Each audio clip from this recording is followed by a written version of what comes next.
called a bare root strawberry plant, and that's typically how we get them.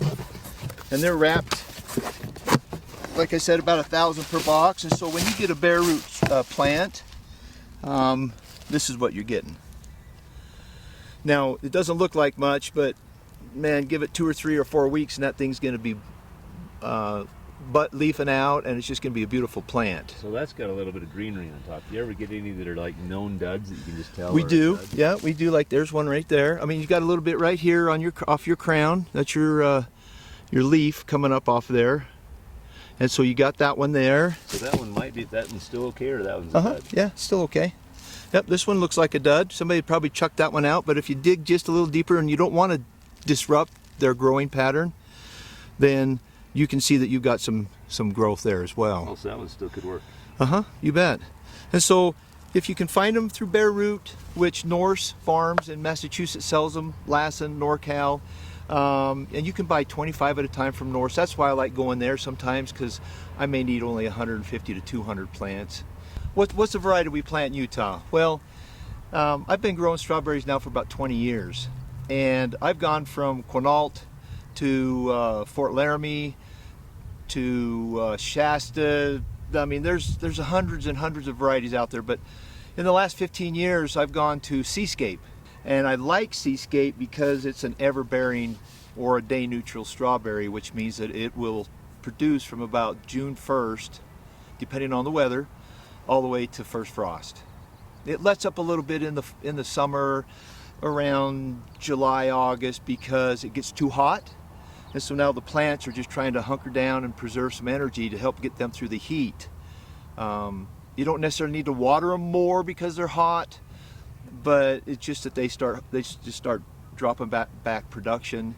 And then once end of August, 1st of September hits, you have just the most amazing crop in the fall. You know, Albion, between Albion and Seascape, I like them both. Albion's a lot firmer, if I could use that word, and it's more conical in shape, like a funnel with the round on the top. Seascape is more of a wedge shaped strawberry. As far as the size, they're about the same as far as size. Sweetness wise, I like Seascape. I like chomping into a softer, sweeter strawberry than I do a firmer, sweet strawberry. It's just one of those things that just hits your taste buds. So if you're one that wants strawberries all year long, go for the Everbears, the Seascape or the Albion. In Utah, our climate is such that we kind of turn our strawberries into perennials. Now, that doesn't mean we just plant them, forget them, and they'll keep coming back. They'll keep coming back every year, but they don't provide the bigger berry that everybody likes. California, Florida, Mexico, Washington, all those states that grow strawberries to sell in the markets, they'll treat their strawberry plants as an annual, because they go for that one hurrah, that big berry that you find in the store that's always white in the center, right? You and I, as a homeowner, we're growing a strawberry patch, we'll leave them in for probably 3 or 4 years, and then we'll take them out. Because once the strawberry starts to get 3 and 4 years old and up, then the berry size diminishes. They might still be sweet, but the size diminishes, and then you start getting little tiny ones. So I always recommend replanting them every 3 to 4 years. You can use the same soil, and so you don't have to do a whole lot of work. Just kind of prep your soil in that 3 or 4 years, just like you were going to plant them, like we're planting them this year. Well, this soil is, again, it's 50% topsoil. It has a little bit of sand in it. It's got 30% mulch, which is your bark, your mountain bark material, and other types of material that you get from your compost piles. And then we've got about 20% of our different organic matter, which is our chopped up leaves. We've got some rotted hay in here. We've actually incorporated some of the mushroom compost, which is a soil that mushrooms are grown in. And then we also put about a 2-pound bag of worm castings in here to help with a little bit more nutrition. So the soil, it's nice. You know, obviously it's a little damp underneath. You can tell the difference from the top to the bottom, but that's the way you want it right there. It's got some good wood chips in it for aeration. It's got a little bit of sand. Obviously the sand's not going to hold water, but the other organic matter and some of the compost materials are going to hold the water, so that when it does get dry on the top, your roots are down there in the bottom where it needs it. Put the water down there, okay? Now, as far as planting, you know, we've got these bare root, right? And so you're wondering, okay, so what do I need to do? And so what I like to tell people is, the first thing I like to do is I'm going to count how many berries I'm going to plant. Okay, I'm going to order 25. I want to plant 25. And then what I do is I'll take those, and they've come shipped through a packing, through packing, shipping, and they're going to be kind of dry. And so what I like to tell people is to take some scissors, or where we work we call them skizzers, and then I'm just going to cut about 2 or 3 inches of the bottom of the roots off, okay? The reason I do that is it's going to open up all the ends of these roots. And when I put that in a bowl of water, a bucket of water, it allows that to uptake the water, so that when I plant them out in my soil, they're not going to go through as much of a stress period. And also, if you add a little bit of Miracle Grow into your bucket of water, that helps to uptake some of the nutrients in there and gives them a little bit better boost as well. And then what I like to do is make sure that my soil is kind of wet, because I hate to plant a dry root in a dry bed. That's like you going up and sticking your dry lips in dry sand and hoping you're going to get some water, and you ain't going to do it. So I've got all my plants right here that I'm going to plant most likely in this box, and I'll just kind of stick it in this grow box. And I use a ruler. You know, it can be a wooden one, can be a plastic one, can be a tape measure, whatever you want to do. I go with the SAE, right? The inches and not the metric. This confuses me. I go by the inches. And so when I'm doing 3 rows of strawberries in a box, I do my outside row about 7 inches from the edge of the box. And then I'll just center my middle row, because eventually these things are going to grow together. They're going to send off their runners, and they're going to root up, and they're going to provide berries for you too. So it'll just fill in this box really nice, and then we'll have 3 or 4 times the strawberry plants in this box after a couple of years. And so what I do is I'll take and just plant my first one, kind of based upon where my water system is. This is my header, and we'll use some drip tape. We'll talk about that in another segment, but this is my header where my water comes in. And then I try to just measure out here 7 inches, and then I just take my hole and just plant that in there. Now, very important thing to remember is on your plant, we have what's called our roots, right? And then we have the crown. You got the really bigger plant, you've got a smaller plant, but right here, this is your crown. You got your root system right under your crown. And then over time, 2 or 3 or so years, you're going to end up with maybe 3 or 4 crowns in each plant, which is going to send out more shoots with more berries on it. So the more crowns you have, the more berries you're going to get out of that plant. And that happens over a 2 or 3 year period. Now, this one's a little bit bigger of a plant. Okay, just a little bit more mature, probably had a little bit better growing condition than this little scrawny one did. And your crown is the same. It's just all starts right there at the top of your root system, right there. Okay. Now it's best to make sure that you don't bury the crown, and it's best to make sure that you have the roots covered too. Now I like to bury or plant them 12 inches apart. That's the standard that everybody recommends, to plant your strawberries at least 12 inches apart. That way it allows air, it allows the sunlight to get into when your plants start to grow. It allows that air and sunlight to get in there so that it can hit your blossoms and help your berries mature. They're a lot sweeter when they get more sunlight.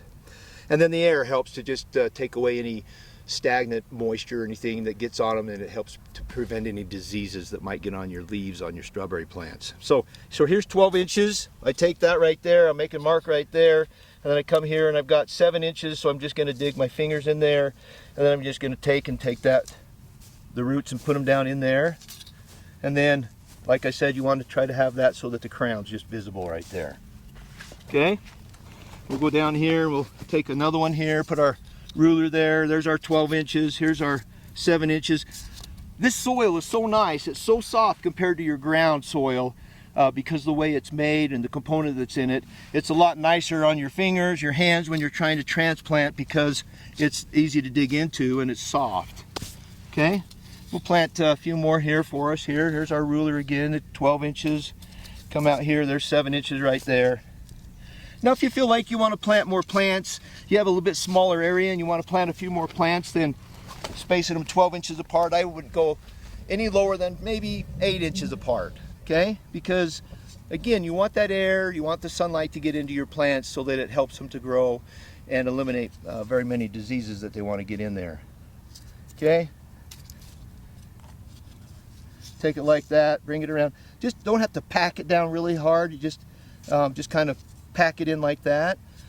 And then when I get done planting this box, we'll water them in. I like to just give them 1 drink of water just to help them get a little kickstart on that one.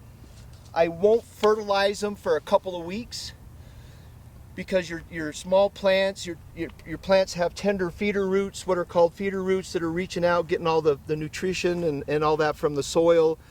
And if you start throwing fertilizers in there, it has a chance of burning those little feeder roots, and then your plant suffers and it makes it a little bit harder for it to take off. 12 inches, 7 inches.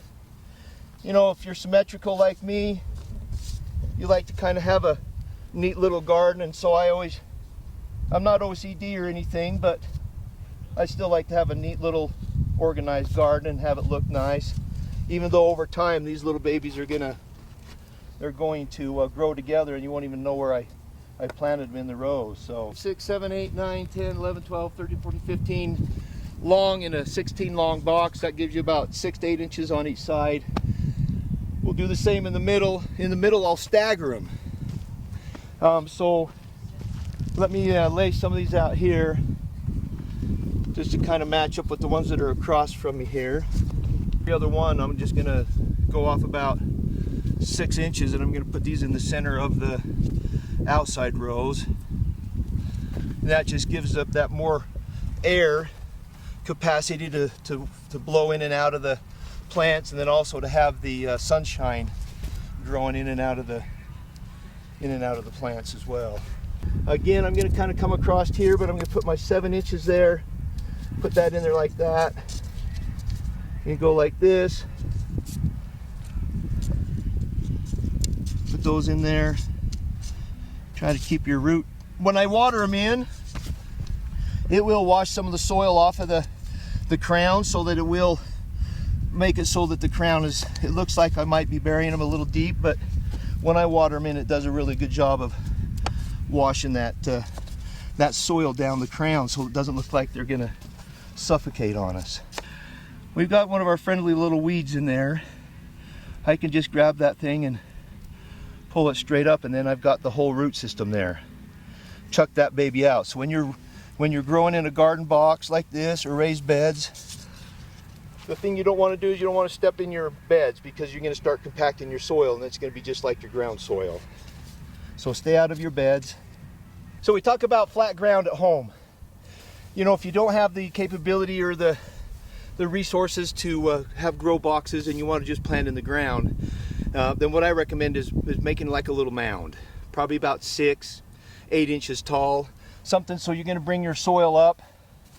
And you can do that with a hoe or a shovel. I'm just kind of showing you what I'm talking about here in my grow box, and I'll flatten this all back out. But if I can have a nice mound like this, then what happens is when the water waters it, it percolates down through and could end up here in your row or next to your mound there.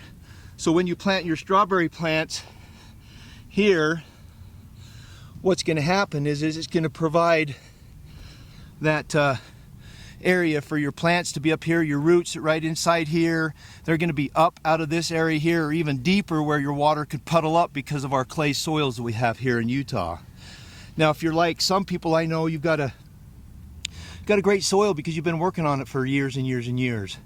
But some of us that are just starting out with gardening, we aren't going to have the primo soil that all these old codgers have. Sorry, because I'm one too. So you just want to kind of make you a nice little mound with your soil in your garden, just to get your berries, the root system up up and out of the water. You do that for your potatoes. You could do it for just about anything if you wanted, but typically I just do it on my potatoes and my strawberries. Okay, so we kind of stretch it, level this back out. You know, the best kind of therapy that you can get, especially in this crazy world with all the stuff going on with the coronavirus, is get outside and get in the soil and just breathe it up through your nostrils. It's just amazing medicine. Okay, now for my center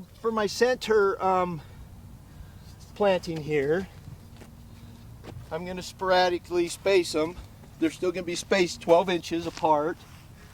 And let's see, there's that one. I'll put one there. I've got one right here, and I've got one there and there. And then what I'm going to do is I'm just going to draw me an imaginary line. How's that sound? It's not actually going to be in the center, but close enough, because remember, these bad boys are going to grow together anyway, right? And then what I do is just come in here and do the same thing. I don't really have to measure with my tape measure because I've got my line where I want to be. But I just want to look at where my 12 inches here, 12 inches there, and I just want to poke it right in the middle and put it on my line, and voila. Come here and do the same thing. And just keep on going down the line. Now if you planted 30,000 strawberry plants like I have over the years, you just almost becomes second nature, like riding a bike. I was going to say, it's pretty obvious this is not your first time doing this. What did John Wayne say? It's not my first rodeo, Pilgrim. Okay. And that's it for now. Let me go get the hose. You know, this is evidence that these things work. What's amazing is he's got these hanging. I don't know if you can see that down at the far right. All right. So when you guys are going to water, if you've got the frost-free hydrant, I call it a farm spigot. You've got a watering your breaker head from your wand that you're going to water everything with. You got your shut-off valve here. The water siphons back down into the ground. That's why they call it a frost-free spigot, because the water siphons out. It doesn't stay here. When it gets really cold, it freezes and cracks your pipe. So if you're using a wand or a head like this, you want to make sure that when you turn this on, that you take and open your hose and let that air blow through. Because if you don't, when this surges, because your water's coming up and it's got air pockets in there, it blows the tip of this off, and then this is shot, and you've just blown about 10 or 12 bucks. Okay? So it seems like it's ready to go up. Okay, you got a little bit of air still left in there. Okay, I'm pretty good. I'll screw this on. And I'd use a wand, but I don't have one out here in the garden, and this works just fine, just spraying it or putting it right next to your shut-off valve right here. My water's still on. I just gently turn it on just to let just that much more air out, and then I can manipulate my shower. Kind of like that, right? So what we're going to do is I'm just going to take and water these little guys in. I'm going to kind of go like this and just kind of water it down. I like to go over it probably about 4 or 5 times because it allows that moisture to percolate down through the soil here in the grow box. And then I know I've got sufficient water moisture for the plants to let the roots start digging down into the soil to find them. Okay, you want to water deep enough so that your roots aren't staying shallow on the surface. Because when it starts getting hot in the summer, your plants aren't digging deep to get the water, then they're going to struggle. Just finish watering your whole box. Take your time, because you know you're out here in nature. You don't have anything you got to rush into the house or go do anything. Just take your time out here and enjoy the moment you have, because that's really what it's all about. At least I like that. Okay, and then what I'll do is I'll finish here. and then I can come back down again and I'll go over it probably one more time just to make sure I've got plenty of moisture down there for these plants to get a good head start. Now obviously we're at the 1st of April here in Utah, and so it's still a little bit chilly. We've had snow up in the mountains just the last few nights. Last night we had a 28-degree temperature reading here in the garden, so it was still a little bit nippy here last night here in Utah. Eventually what's going to happen is with our watering system, we're going to have a little tube, I call it a spaghetti tube, and we'll get into the watering setup here next segment, where we're going to use what's called a T-tape or drip tape that will go along each line of our plants, so it's only going to water where the plants are.